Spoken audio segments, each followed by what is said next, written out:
ఏం ప్రయోజనం చేకూరింది ప్రజలకి?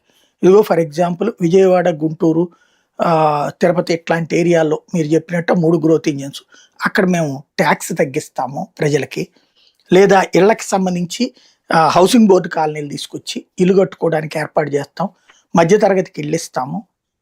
తర్వాతన అదే ఇదివరకు ఉండేది కదా ఈడబ్ల్యూఎస్, ఎల్ఐజి, ఎంఐజి, హెచ్ఐజి అని ఉండే కదా హౌసింగ్ బోర్డులో. అట్లా మేము కట్టిచ్చిస్తామంటే వీళ్ళ వలన ఆ ప్రాంతానికి సంబంధించిన ప్రజలకు ఉపయోగం. అదేం కాకుండా ఇండస్ట్రీలు పెడుతున్నారు, అవి మా వల్లనే. ఇంతకుముందు కూడా ఉన్నాయి కదా, జగన్ టైంలో ఇండస్ట్రీస్ పెట్టారు, కిరణ్ కుమార్ రెడ్డి టైంలో కూడా ఇండస్ట్రీస్ పెట్టారండి. ఎవడు హయాంలో ఇండస్ట్రీ పెట్టలేదు. పైగా వీళ్ళు ఎదుటి వాళ్ళు పెడుతున్నప్పుడు దోచిపెడుతున్నట్టు చెప్తారు.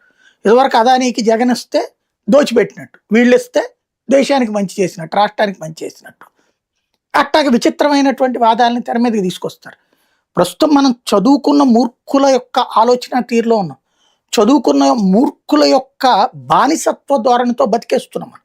చదువుకున్న మూర్ఖులు తమకి నచ్చిన నాయకుడు దేవుడు, అతను లేకపోతే రాష్ట్ర నాశనం అయిపోతుందని విద్యావంతులైన మూర్ఖులైనటువంటి అజ్ఞానులు తయారవడం మనకు పట్టిన శాపం. అది ఆ శాపం పోనంత వరకు ఆంధ్రాకి సంబంధించి ఏది పెట్టుకున్నా నడుస్తూనే ఉంటది అంతే.